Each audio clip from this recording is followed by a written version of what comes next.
fighters, toujours sur le devant. Des histoires vraies de l'action partout. Météo secours, on te dit tout. Quand la salle se rifle, les réveille, ils sont au boulot.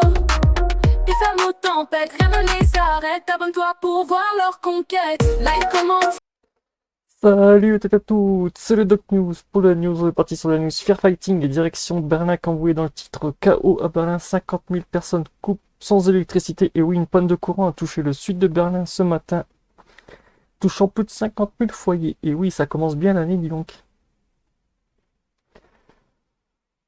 Dehors, la météo empêche une bonne luminosité ce samedi, tandis qu'à l'intérieur, une panne de courant est responsable de l'obscurité. Selon Strombern Berlin, une panne de courant affecte une grande partie de l'Esternfeld ainsi que Nicolas, Van Wes et Zendenfort.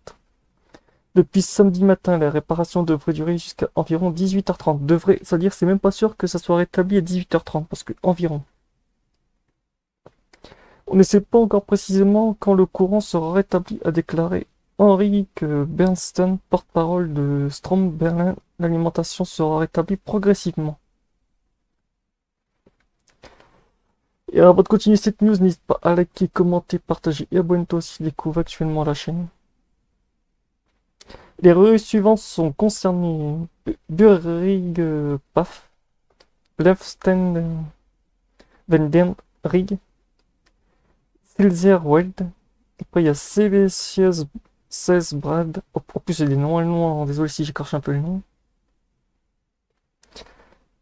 Après, on a Farent and Strandbend, Orts Danferd Strasbend. Après, on a Ostrud Bernden, Sunswenstolt Brent aussi. La liste est tellement longue. C'est vrai que les Russes, ça en fait beaucoup. Attentat criminel suspecté. Selon un porte-parole, le réseau électrique, la panne de courant a été provoquée par un incendie sur le pont suspendu enjambant le canal de Telwals. Plusieurs câbles d'alimentation de la centrale hydroélectrique de Lichtenfeld se situe à proximité ont été endommagés. Les pompiers ont été appelés sur les lieux vers 6h12. Un témoin ayant aperçu les flammes a alerté les secours. Les enquêtes préliminaires sur la piste criminelle. La porte-parole de la police a confirmé au journal de BZ que l'office de police criminelle de l'État de LK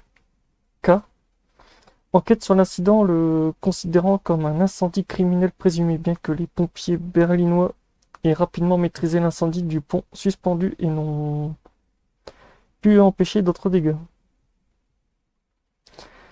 Les pompiers déploient une importante opération suite à une panne de courant. Environ 50 000 foyers et 20 000 entreprises sont touchés par les pompiers sont sur place avec une importante contingente.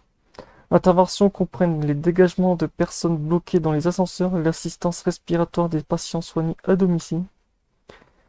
Sur le quai X, elle indique que les réseaux mobiles et fixes pourraient également être hors service. Le message inclut ainsi les liens vers les commissariats, les casernes de pompiers les plus proches. La police est sur place. Ah bah ça promet. Dis donc, il commence bien l'année, dis donc. Un premier power outage en début d'année. Ça commence bien, dis donc. Donc voilà, c'est tout pour cette petite news. On se retrouve pour de prochaines news. Bonne année à tout le monde. Courage à nos amis belges et tout. Parce que ouais, les power outages comme ça en début d'année, c'est pas très top top. Donc voilà, portez-vous bien. Tchuss.